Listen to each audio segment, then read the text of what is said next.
Un descenso al Maelstrom. Los caminos de Dios en la naturaleza y en la providencia no son como nuestros caminos, y nuestras obras no pueden compararse en modo alguno con la vastedad, la profundidad y la inescrutabilidad de sus obras, que contienen en sí mismas una profundidad mayor que la del pozo de Demócrito. Joseph Glanville. Habíamos llegado a la cumbre del peñasco más alto. Durante algunos minutos, el viejo pareció estar demasiado exhausto para hablar. «Hace no mucho tiempo», dijo al fin, «hubiera podido traerlo por esta ruta con tanto vigor como el más joven de mis hijos, pero hace unos 3 años me ocurrió un incidente como nunca a otro hombre, o por lo menos como el que ninguno ha sobrevivido para poder contar la historia, y las 6 horas de terror mortal que entonces soporté me han partido cuerpo y alma. Supondrá usted que soy un hombre muy viejo, pero no lo soy. En menos de un día estos cabellos pasaron de un negro azabache al blanco. Mis miembros se debilitaron y se transformaron mis nervios de tal manera que tiemblo ante el menor esfuerzo y me espanto ante una sombra. ¿Sabe usted que escasamente puedo asomarme por encima de este pequeño risco sin sentir vértigo?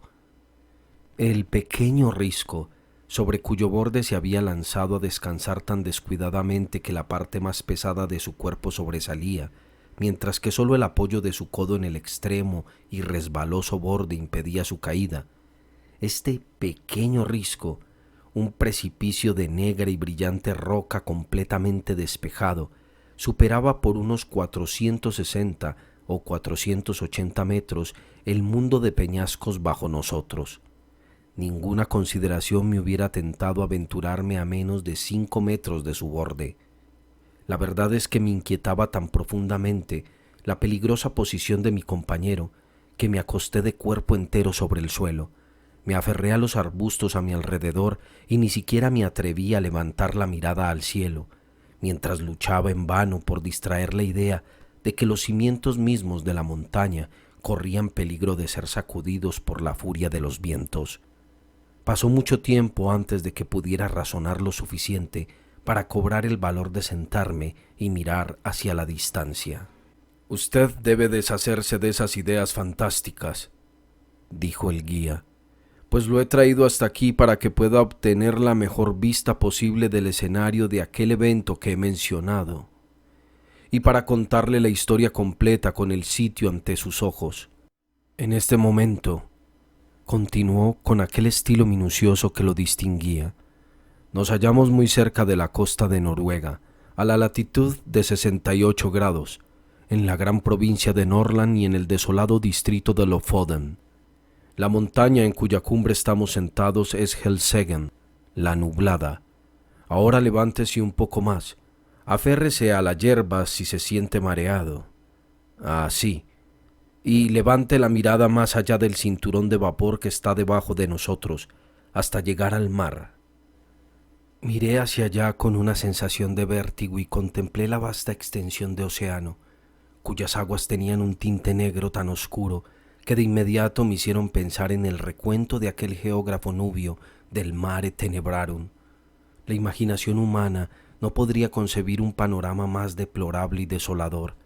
A izquierda y derecha, tan lejos como el ojo podía ver, se extendían, como las murallas del mundo, escarpadas hileras de acantilado horripilantemente negro, cuyo carácter de irredimible desolación resaltaba aún más forzosamente por el oleaje encabritado bajo su cresta blanca y fantasmal, aullando y alaridando por siempre. Justo enfrente del promontorio en cuyo ápice estábamos y a una distancia de 8 o 9 kilómetros mar adentro, podía vislumbrarse una isla pequeña y aparentemente yerma, o más exactamente, su posición podía discernirse por entre la maraña selvática de olas que la envolvía.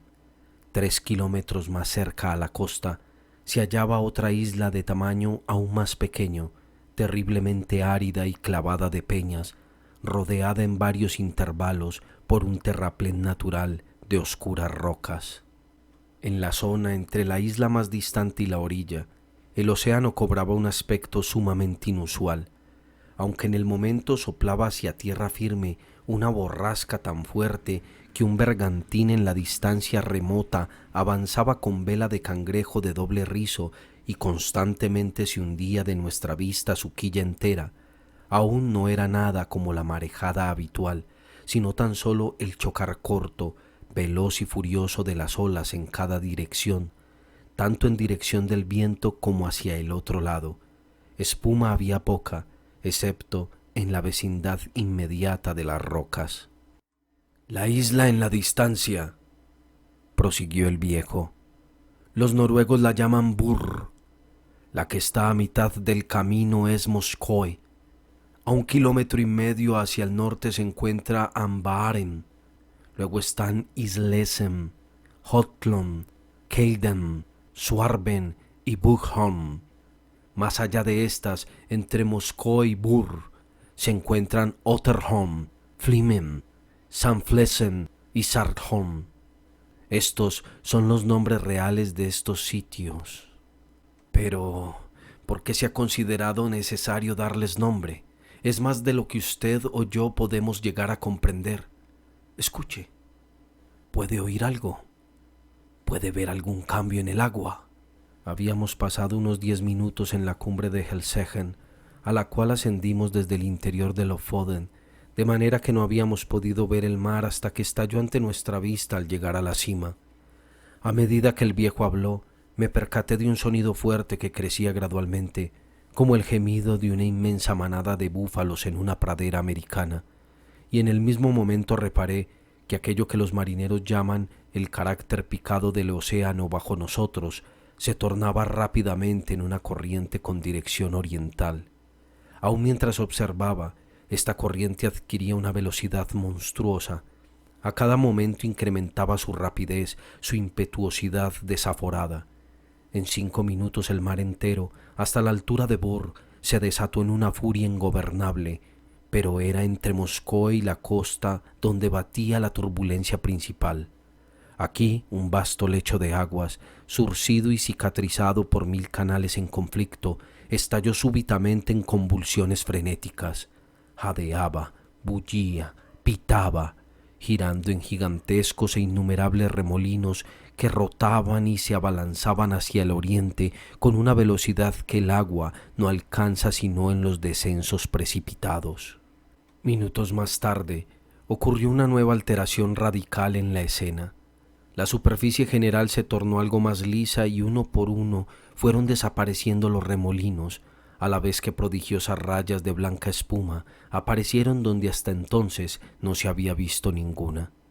Extendiéndose a una gran distancia y combinándose entre sí, estas rayas terminaron por adoptar el movimiento giratorio de los vórtices hundidos y parecían estar formando el germen de otro mayor. De repente, muy de repente, este asumió una existencia definida y explícita en un círculo de más de 1,5 kilómetros de diámetro. El borde del remolino estaba representado por un ancho cinturón de brillante espuma, pero ni una partícula de éste resbalaba por la boca del terrorífico embudo, cuyo interior, tanto como alcanzaba a sondearlo el ojo, era una lisa y brillante pared de agua negra azabache, inclinada hacia el horizonte en un ángulo de unos 45 grados, que aceleraba vertiginosamente en cada vuelta con un movimiento ondulante y abrasador, mandando a los vientos una voz tan alarmante, mitad ululante, mitad rugiente, que ni la soberana catarata del Niágara levanta al cielo una agonía similar. La montaña tembló desde su base misma y la sierra se sacudió. Yo me lancé de cara al suelo y en un exceso de agitación nerviosa me aferré a la escasa vegetación. «Esto», le dije por fin al viejo, «esto no puede ser otra cosa que el gran remolino del Maelstrom». «Así lo llaman algunos», dijo él. «Nosotros los noruegos lo llamamos el Moskoestrom, por la isla de Moskoe que está a mitad de camino». Los relatos difundidos sobre este vórtice de ninguna manera me habían preparado para lo que estaba viendo. El de Jonas Ramus, que es quizás el más circunstancial de todos, no alcanza a impartir la más tenue concepción de su magnificencia, ni del horror de la escena, tampoco de la salvaje y atronadora sensación de novedad que sacude a quien lo contempla. No estoy seguro desde qué punto de vista lo inspeccionó el escritor en cuestión, ni en qué momento, pero no pudo haber sido desde la cumbre de Helseggen, ni durante una tormenta. A pesar de esto, en su descripción existen algunos pasajes que pueden ser citados por sus detalles, aunque el efecto es excesivamente débil al invocar el espectáculo. Entre Lofoden y Moskoe, dice Ramus, la profundidad del agua es de 36 a 40 brazas, pero por el otro lado, hacia Ver, entre paréntesis Bur, esta profundidad disminuye hasta el punto de no permitir tránsito conveniente para una embarcación sin el riesgo de que encalle contra las rocas, lo cual sucede incluso en las condiciones climáticas más favorables. En pleamar, la corriente atraviesa la distancia entre Lofoden y Moskoe con ruidosa y turbulenta rapidez, pero el rugido de su impetuoso reflujo hacia el mar escasamente puede ser igualado por el estrépito de las más tremendas cataratas. El sonido se escucha desde varias leguas de distancia, y los vórtices o pozos son de tal extensión y profundidad que cualquier barco que se acerque a su campo de atracción será invariablemente devorado y arrastrado hasta el fondo, y allí destrozado en 1000 pedazos contra las rocas, y cuando el agua se calma, los fragmentos son arrojados de nuevo a la superficie. Pero estos intervalos de tranquilidad ocurren únicamente durante el cambio entre el flujo y el reflujo, cuando el clima está calmado, y tienen una duración de tan solo un cuarto de hora, hasta que gradualmente regresa la marea con toda su violencia. Cuando la corriente es más turbulenta y su furia se ve incrementada por una tempestad, es peligroso aproximarse a más de 1 milla noruega. Barcos, yates y buques han sido arrastrados por no cuidarse de ella antes de entrar en su dominio. Es igualmente frecuente que las ballenas que se acercan demasiado a la corriente sean sobrellevadas por su violencia, y en estos casos es imposible describir los chillidos y bramidos de sus luchas infructuosas por desprenderse. Una vez un oso que intentaba nadar de Lofoden a Moskoe fue atrapado y engullido por la corriente, y al descender fueron tan terribles sus rugidos que pudieron escucharse desde la orilla. Luego de ser absorbidos por la corriente, grandes troncos de pinos y abetos surgen de nuevo rotos y astillados como si les hubieran crecido cerdas. Esto demuestra claramente que el fondo consta de rocas filosas, entre las cuales los objetos que caen son revolcados de un lado a otro. La corriente del mar está regulada por el flujo y el reflujo, pues la marea sube o baja constantemente cada 6 horas. Temprano en la mañana del domingo de sexagésima del año 1645, fue tal el estruendo y la impetuosidad de su furia que los mismos bloques de las casas costeras se derrumbaron. En cuanto a la profundidad del agua, no veía cómo pudo ser verificada en la vecindad inmediata del vórtice. Las 40 brazas debían referirse únicamente a las porciones del canal que quedaban más cercanas a la orilla de Moskoe o de Lofoden. La profundidad del centro del Moskoestron debía ser inmesurablemente honda, y no es necesaria mayor prueba de este hecho que la que puede obtenerse incluso por la mirada oblicua al abismo del remolino que permite el peñasco más alto de Helseggen. Asomado desde este pico al furioso Flegetonte que estaba abajo, no pude evitar sonreír ante la simplicidad con que el honesto Jonas Ramus registra sus anécdotas de ballenas y osos como historias difícilmente creíbles, pues a mí me parecía un hecho evidente en sí mismo que si el navío más grande de la existencia cayera bajo la influencia de su atracción mortal, no podría oponer mayor resistencia que una pluma en un huracán y desaparecería materialmente en un solo instante. Los intentos de explicar este fenómeno, algunos de los cuales, lo recuerdo, me parecieron suficientemente verosímiles durante la lectura, ahora presentaban un aspecto muy distinto e insatisfactorio. La explicación más común es que éste, al igual que otros 3 vórtices más pequeños entre las Islas Feroe, no tienen otra causa que la colisión de olas que en el flujo y el reflujo chocan contra una línea de rocas y repisas de piedra que confina el agua de manera que se precipite como una catarata, y así, cuando más alta la marea, más profunda es la caída, y el resultado natural es un remolino o vórtice cuya prodigiosa succión es suficientemente reconocida por experimentos menores. Estas son las palabras de la Enciclopedia Británica. Kircher y otros imaginan que en el centro del canal del Maelstrom existe un abismo que penetra el globo y vuelve a salir en una parte muy remota. El Golfo de Botnia se menciona de manera bastante decidida en una ocasión. Aunque trivial en sí misma, esta fue la opinión que mi imaginación aceptó con más facilidad al contemplar la escena, y al mencionársela a mi guía, me sorprendió oírle decir que a pesar de que este punto de vista sobre el fenómeno era el más universal entre los noruegos, no era el suyo. En cuanto a la noción anterior, confesó su incapacidad de comprenderla, y aquí estuve de acuerdo con él, pues aunque es bastante concluyente sobre el papel, se vuelve completamente ininteligible e incluso absurda ante el tronar del abismo.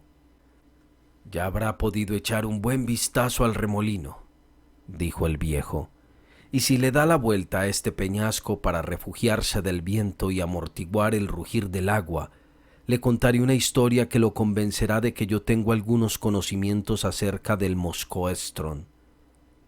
Me ubiqué en el sitio deseado y el viejo continuó. «Mis 2 hermanos y yo tuvimos en una época un queche aparejado de goleta de unas 70 toneladas de carga, con el cual acostumbrábamos salir a pescar entre las islas más allá de Moscoe, casi a la altura de Bor. En todos los remolinos fuertes hay buena pesca en las oportunidades apropiadas, si uno es tan osado como para intentarlo.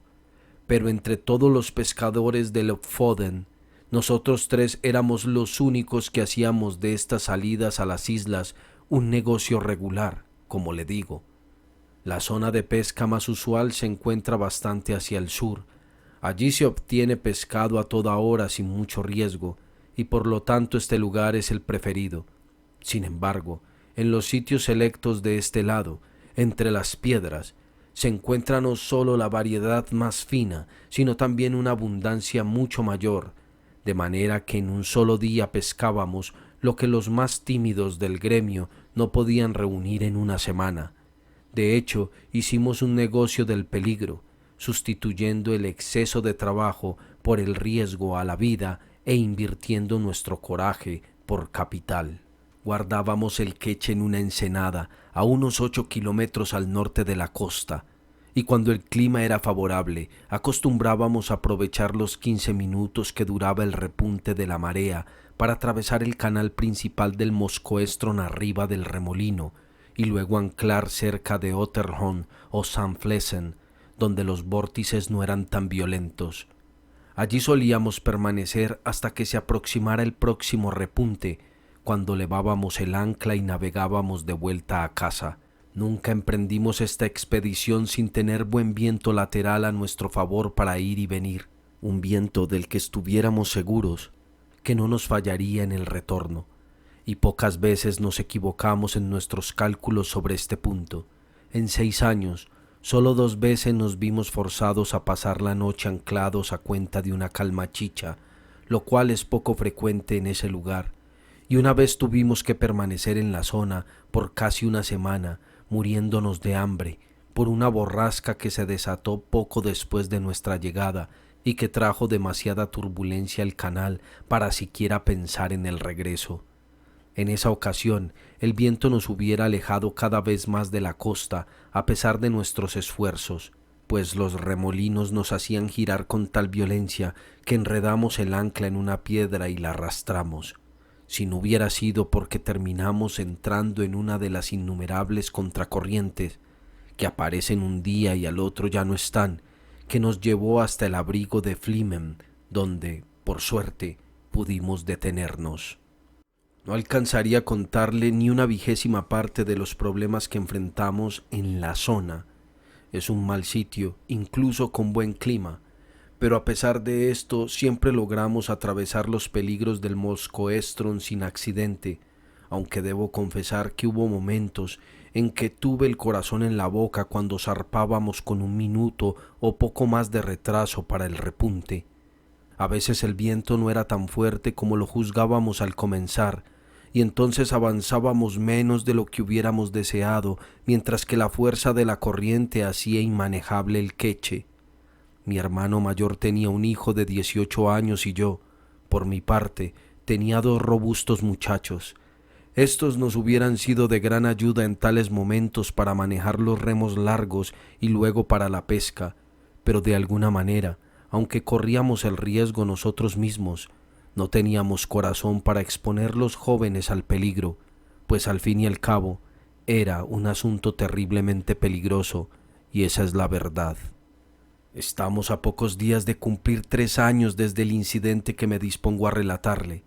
Era el 10º día de julio de 1800, un día que la gente de estas regiones nunca olvidará, pues fue cuando se desató el huracán más furibundo que jamás haya surgido de los cielos, y, sin embargo, toda la mañana e incluso hasta avanzada la tarde, una brisa suave y constante soplaba desde el suroccidente y el sol brillaba radiante, de manera que ni el marino más veterano entre los nuestros hubiera podido prever lo que había de precipitarse. Mis 2 hermanos y yo habíamos cruzado el canal hacia la isla alrededor de las 2 de la tarde, y no demoramos en rebosar el queche de buena pesca, la cual pareció a todos más abundante ese día de lo que jamás habíamos visto. Eran apenas las 7, por mi reloj, cuando levamos el ancla y zarpamos hacia casa, de manera que enfrentáramos lo peor del Enstrom durante el repunte de la marea, que sabíamos sería a las 8. Arrancamos con viento fresco a estribor y por un tiempo avanzamos a gran velocidad, ni siquiera soñando con el peligro, pues la verdad es que no teníamos el más ligero motivo para sospechar de él. Súbitamente, una brisa proveniente de Helseggen nos llevó atrás. Esto era extremadamente inusual, algo que nunca nos había sucedido antes, y yo comencé a sentirme nervioso sin saber exactamente por qué. Enfilamos el barco contra el viento, pero los remolinos nos impedían avanzar, y yo estaba a punto de proponer que regresáramos a nuestro punto de anclaje cuando, al mirar hacia la popa, vimos que el horizonte entero estaba cubierto por una nube singular y cobriza que ascendía con la más insólita velocidad. Mientras tanto, la brisa que nos había impulsado cayó del todo y quedamos completamente detenidos en una calma chicha, flotando a la deriva en todas direcciones. Sin embargo, esta situación no duró lo suficiente como para darnos tiempo de pensar en ella. En menos de un minuto la tormenta estaba sobre nosotros. En menos de 2 el cielo estaba completamente nublado, y con esto, sumado al furioso roción de las olas que nos empujaba de lado a lado, de repente se oscureció tanto que no podíamos vernos unos a otros en el queche. Es absurdo intentar la descripción de un huracán como el que entonces se desató. Los marinos más ancianos de Noruega jamás han experimentado nada similar. Soltamos las velas al viento para tomarle ventaja a la tormenta antes de que ésta nos sobrellevara astutamente, pero con la primera ráfaga nuestros 2 mástiles cayeron por la borda como cortados con sierra, y el palo mayor se llevó a mi hermano menor, quien se había amarrado a él por seguridad. Nuestro barco era la pluma más liviana que jamás haya flotado sobre el agua.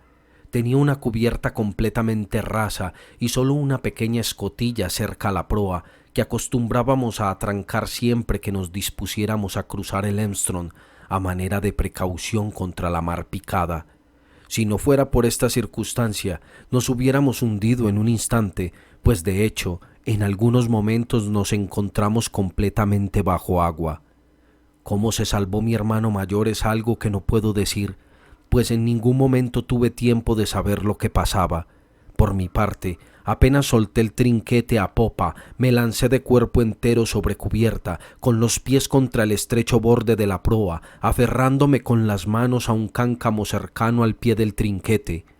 Fue el mero instinto lo que me incitó a hacer esto, e indudablemente fue lo mejor que he podido hacer, pues estaba demasiado nervioso para pensar. Durante algunos momentos estuvimos completamente cubiertos de agua, como le digo, y por todo este tiempo contuve la respiración, aferrándome con fuerza a la argolla. Cuando no pude resistir más, me levanté de rodillas, manteniendo aún el agarre con las manos, y así saqué la cabeza. En ese momento nuestro pequeño barco se sacudió como un perro al salir del agua, y de esta manera se libró en alguna medida de los mares. Ahora trataba de recobrarme del estupor que me había dominado y de recuperar el sentido para determinar cómo proseguir, cuando sentí que alguien se aferró a mi brazo. Era mi hermano mayor, y mi corazón dio un salto de extremo júbilo, pues yo estaba seguro de que había caído por la borda. Pero al siguiente momento todo mi júbilo se tornó en horror, pues acercó su boca a mi oído y chilló la palabra: ¡Moscoestron!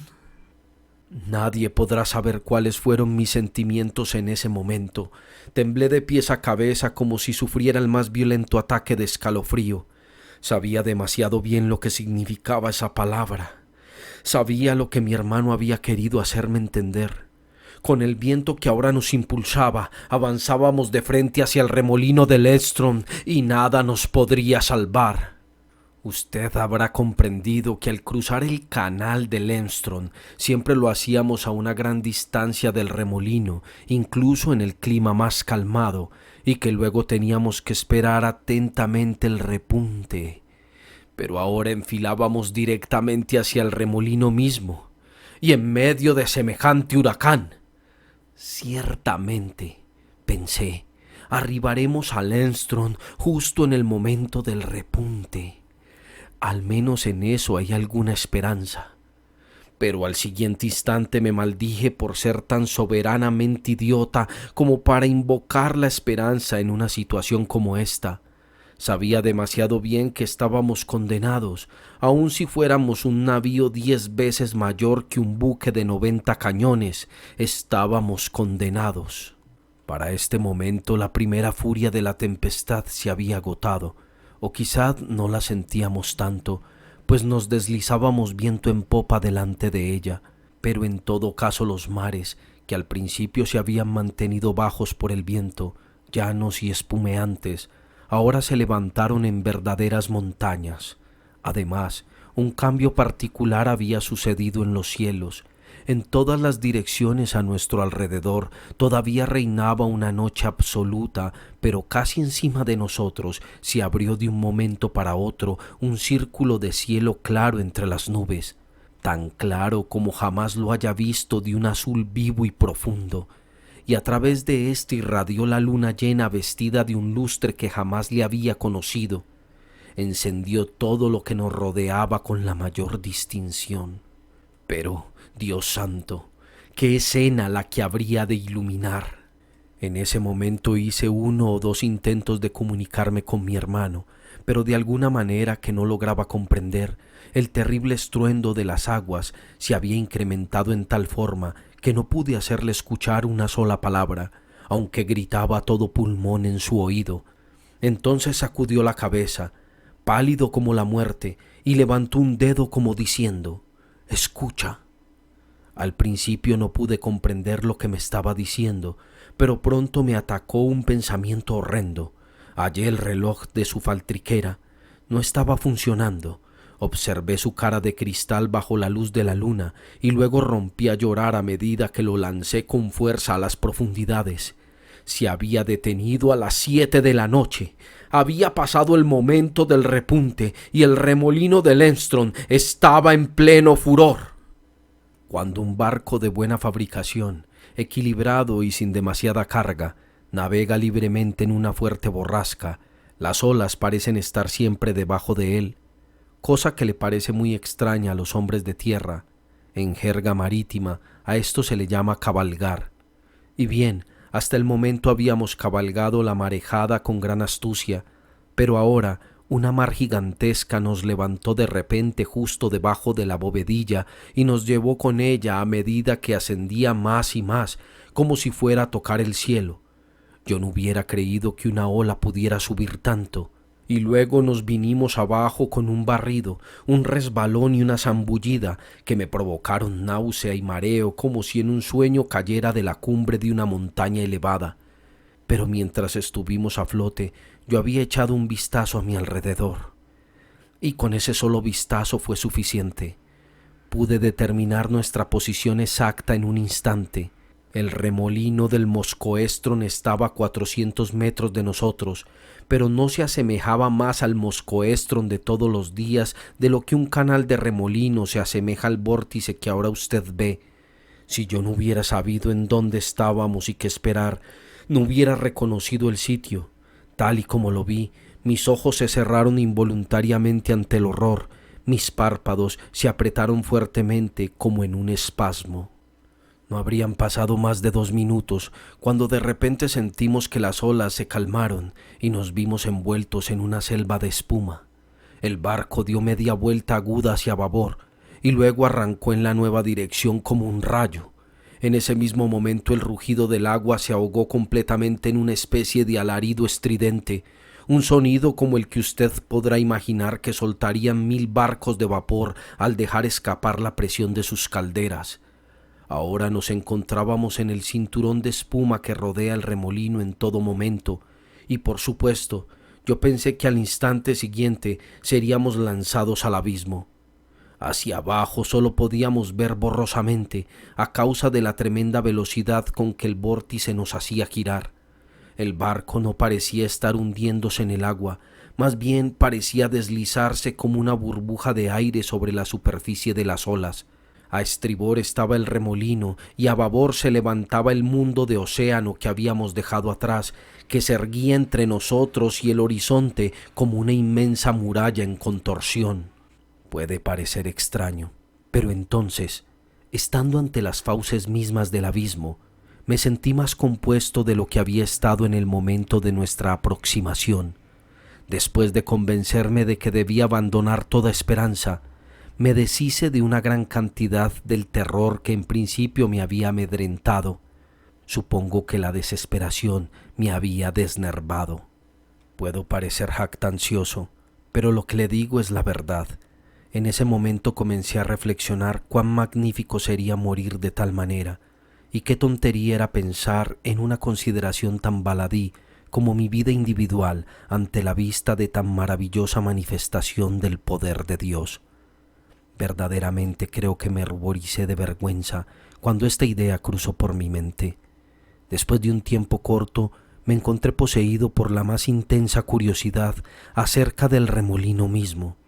Sentí un positivo deseo de explorar sus profundidades, incluso ante el sacrificio que me costaría, y mi pena principal era que nunca podría contarles a mis viejos compañeros en la costa los misterios que habría de ver. Sin duda, estas eran fantasías bastante singulares para ocupar la mente de un hombre en tan extrema situación, y desde entonces he pensado con frecuencia que nuestras revoluciones en torno al remolino pueden haberme hecho delirar. Otra circunstancia tendió a restituir mi compostura, la cesación del viento, que no podía alcanzarnos en nuestra presente situación, pues, como lo ha visto usted mismo, el cinturón de espuma está a un nivel considerablemente más bajo que el resto del océano, y este último ahora se levantaba sobre nosotros como una sierra encumbrada y negra. El que nunca haya presenciado el mar bajo una borrasca fuerte no podrá formarse una idea de la confusión que produce el conjunto del viento y el roción de las aguas. Lo ciegan, lo ensordecen, lo estrangulan a uno y le quitan todo el poder de acción o reflexión. Pero nos habíamos librado de estas contrariedades en alguna medida, de la misma manera que en la cárcel se les conceden a los criminales condenados a muerte caprichos nimios que les habían sido prohibidos mientras su destino era incierto. Es imposible decir cuántas veces navegamos alrededor del cinturón de espuma.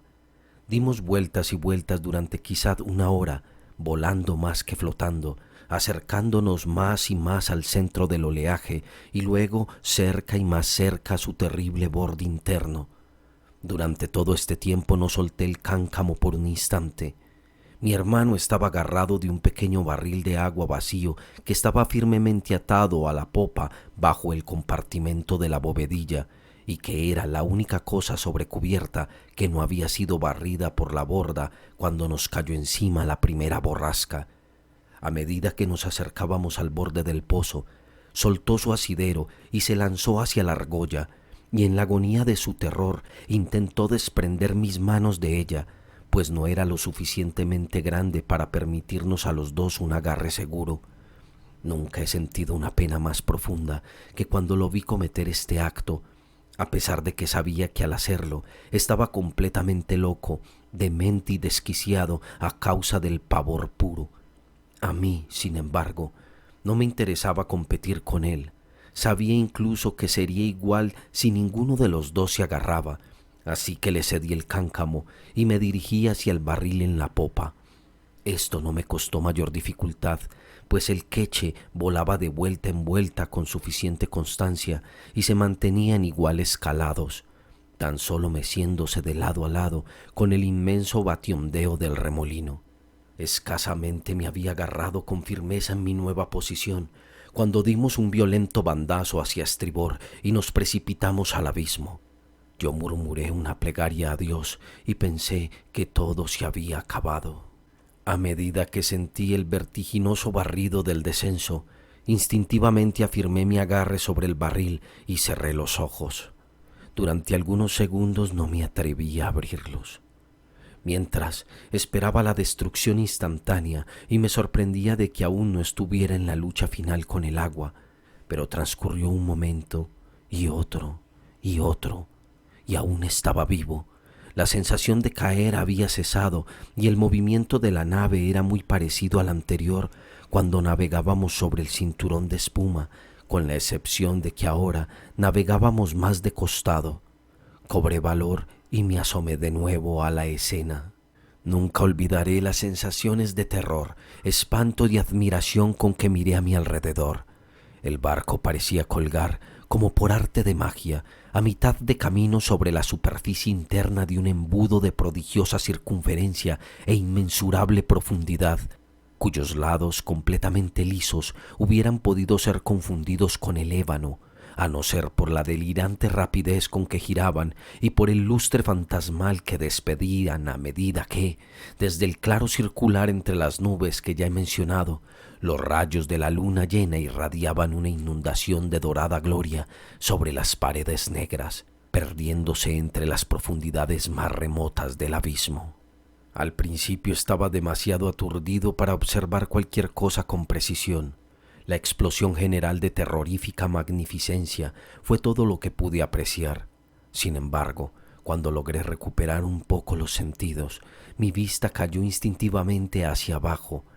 En esta dirección pude obtener una vista sin obstáculos de la manera como el queche colgaba sobre la superficie inclinada del embudo. El barco lograba mantenerse en calados bastante iguales, es decir, que su cubierta estaba en un plano paralelo al agua, pero esta última se inclinaba a un ángulo de más de 45 grados, de manera que escorábamos peligrosamente, casi de costado. A pesar de esto, no pude evitar observar que escasamente era más difícil mantener el agarre de mis manos y mis pies en esta situación que si hubiéramos estado sobre una mar completamente plana, y supongo que esto se debe a la velocidad con que girábamos. Los rayos de la luna parecían sondear el fondo mismo de aquella vorágine abismal, pero aún yo no lograba ver nada con distinción por la espesa bruma que todo lo envolvía, y sobre la cual pendía un arco iris sublime, como el estrecho y tambaleante puente que, según los musulmanes, es el único sendero entre el tiempo y la eternidad. Esta bruma, o más exactamente roción, era sin duda ocasionada por el choque de las inmensas paredes del embudo al unirse en el fondo del vórtice. Pero no intentaré describir el grito que se levantaba a los cielos por entre esa bruma.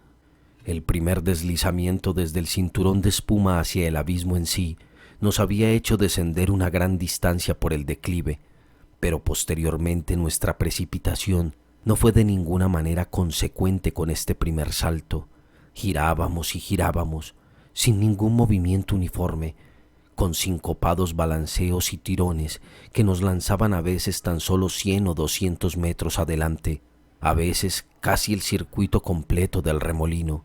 En cada revolución nuestro descenso era lento, pero siempre perceptible.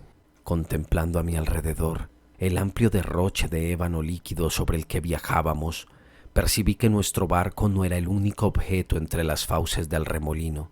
Arriba y debajo de nosotros giraban fragmentos visibles de barcos, grandes masas de madera de construcción, troncos de árboles y muchos objetos más pequeños, como pedazos de muebles caseros, cajas rotas, barriles y duelas.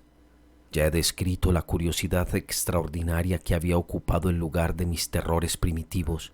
Parecía crecer dentro de mí a medida que me acercaba más y más a mi horrendo destino. Con un extraño interés, comencé a observar las numerosas cosas que flotaban en nuestra compañía. Debo haber estado delirando, pues incluso me entretenía especulando sobre la velocidad relativa de sus múltiples descensos hacia el espumoso fondo. Este abeto. Me sorprendí diciendo en un momento: ciertamente será el próximo objeto en dar el salto fatal y desaparecer. Y luego me desilusionaba porque la ruina de un barco mercante holandés lo sobrepasaba y caía primero. A la larga, después de hacer varias conjeturas de este estilo y fracasar en todas, este hecho, el hecho de mi propia equivocación invariable, me introdujo en un hilo de pensamiento que de nuevo hizo temblar mis miembros y mi corazón comenzó a latir fuertemente una vez más. No era un nuevo terror lo que de esta manera me afectó, sino el nacimiento de una esperanza más emocionante. Esta esperanza brotaba en parte de la memoria y en parte de mis presentes observaciones. Recordé la gran variedad de materia boyante que podía encontrarse desperdigada sobre la costa de Lofoden después de haber sido devorada y arrojada por el Moskoestrom. Sin duda la mayor cantidad de artículos llegaban fracturados de la manera más extraordinaria, tan raídos y ásperos que parecían completamente erizados de astillas. Pero recordé con distinción que también llegaban algunos en perfecto estado. Ahora bien, no podía explicarme esta diferencia sino suponiendo que los fragmentos raídos eran los únicos que habían sido completamente absorbidos y que los otros habían entrado al remolino en un periodo tan tardío de la marea o por algún motivo habían descendido tan lentamente después de entrar en el vórtice que no habían tocado fondo antes del cambio del flujo o del reflujo, según el caso. Me pareció que era posible, en cualquiera de estos casos, que los objetos fueran lanzados de nuevo al nivel del océano, sin sufrir el destino de aquellos que habían caído antes o que habían sido absorbidos más rápidamente. Además, hice 3 observaciones importantes. La primera era que, como regla general, cuanto más grandes los objetos, más rápido era su descenso. La segunda, que entre 2 masas de igual extensión, la una esférica y la otra de cualquier forma distinta, la velocidad superior la llevaba la esfera. La tercera, que entre 2 masas de igual tamaño, la una cilíndrica y la otra de cualquier forma distinta, el cilindro era absorbido más lentamente. Desde mi escapada he tenido varias conversaciones sobre el tema con un viejo maestro escolar del distrito y fue de él que aprendí el uso de las palabras esfera y cilindro. Él me explicó, aunque he olvidado la explicación, que lo que yo había observado era la consecuencia natural de las formas de los fragmentos flotantes y me mostró cómo un cilindro que nadara en un vórtice ofrecía mayor resistencia a la succión y era absorbido con mayor dificultad que un objeto igualmente voluminoso de cualquier otra forma. Había, además, una circunstancia asombrosa que contribuyó en gran manera a reforzar estas observaciones y que me hizo sentir deseos de verificarlas, y era que en cada revolución pasábamos por el lado de algún objeto como un barril o la verga o el mástil de un navío, y que muchas de estas cosas, que habían estado a nuestro mismo nivel cuando primero abrí los ojos ante el prodigio del remolino, ahora estaban muy altos sobre nuestras cabezas y parecían haber descendido muy poco desde su lugar original. Ya no vacilé sobre lo que debía hacer. Resolví atarme fijamente al barril de agua del que ahora me sostenía, cortar la trinca que lo sujetaba a la bovedilla y lanzarme con él al agua. Llamé la atención de mi hermano por medio de signos, señalé los barriles flotantes que pasaban por nuestro lado e hice todo lo que hallé en mi poder para hacerle comprender el acto que estaba a punto de realizar. Después de un tiempo me pareció que había comprendido mi intención, pero, haya sido este el caso o no, sacudió la cabeza desesperadamente y se rehusó a moverse de su estación junto al cáncamo. Era imposible acercarme a él. La emergencia no admitía postergación, y así, con una lucha amarga, lo abandoné a su destino. Me aseguré al barril por medio de la trinca que lo fijaba a la bovedilla y me precipité con este al mar, sin otro momento de vacilación. El resultado fue precisamente el esperado, puesto que soy yo mismo quien le cuenta este relato, puesto que de hecho escapé, y puesto que usted ya conoce el modo en que efectué mi escapatoria y por lo tanto debe anticipar todo lo que me queda por decir, apresuraré la conclusión de esta historia. Pudo haber transcurrido una hora o un tiempo similar desde que había abandonado el queche cuando, después de haber descendido una gran distancia debajo de mí, este dio 3 o 4 vueltas salvajes en rápida sucesión y llevándose con él a mi querido hermano, se sumergió de una vez y para siempre en el espumoso caos del fondo del abismo. El barril al que yo estaba atado se hundió solo un poco más de la mitad de la distancia entre el fondo del abismo y el punto en el que yo había saltado por la borda, antes de que un cambio súbito se produjera en el carácter del remolino. La espuma y el arco iris habían desaparecido. La inclinación del vasto embudo se hizo menos escarpada de un momento a otro. Los virajes de la vorágine se tornaron débiles y fluctuantes. Luego se detuvieron del todo, hasta que finalmente invirtieron la marcha con gradual aceleración. Entonces, el fondo del torbellino se levantó y su aspecto devorador desapareció en gran medida. El cielo estaba despejado. Los vientos habían amainado y la luna llena se ponía luminosa en el occidente cuando me encontré sobre la superficie del océano, con plena vista a las playas de Lofoden y justo encima del sitio donde el remolino del Moscoestron había tenido lugar. Era la hora del repunte, pero el mar aún se agitaba en montañosas olas por el efecto del huracán.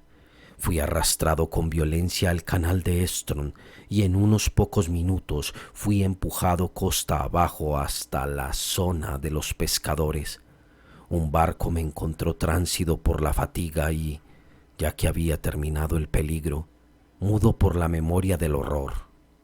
Los que me recogieron eran mis viejos amigos y compañeros diarios, pero no me reconocieron más de lo que hubieran reconocido a un viajero que retornaba de la tierra de los espíritus.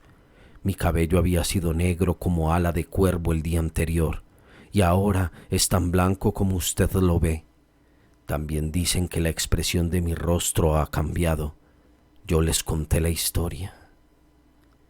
No me creyeron.